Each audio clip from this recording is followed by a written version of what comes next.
the hold up and downs. That was an epic day. Like this is the day that most traders would never ever forget. Okay, so now we're back to looking at GameStop in the present time in 2024. So this is the first day it broke out. And the second epic day with a huge gap up was this day on May 14th.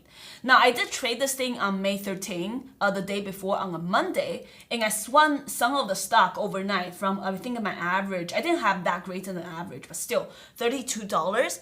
I swung this thing overnight, sold into 40, 50s, and then I think like I didn't top tick at all. I could have sold at 80, but I missed it. But I think my final sales was around $65.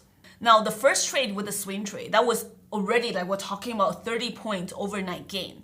This is a type of overnight swing trade we've often talked about on this channel, where you have huge momentum on the stock on day one. Like if you look at the first day, huge momentum and catalyst. Again, it's a meme stock.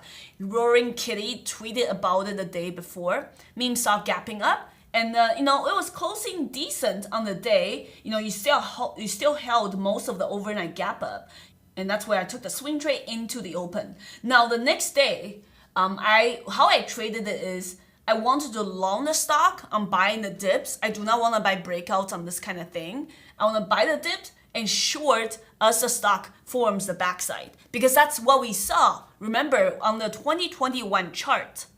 So if you look at this, it has a lot of similarities. You have a huge gap up pre-market, you pull back sharply to pre-market support around this $48 or like $49 area. Pre-market, you had a small bounce.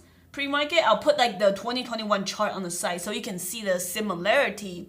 And then you have a huge drop back to that same pre-market highs, bounce back up. And it's notable that this time the bounce is not as strong as 3 years ago.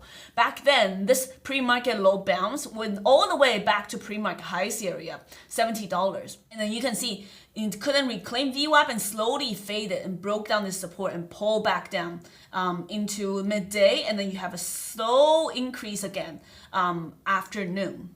Okay, so now you see the actual chart pattern similarities. Let me go through my execution here. So I traded two different brokers, one on the long side and one on the short side. So let's talk about the long side first. So this is my overnight swing sales. I sold a lot of it here, and I even tried to add up here. That kind of ruined my average. You can see I tried to add a little bit. Should I sold into 80, but I did not. But my final sales on my overnight were here.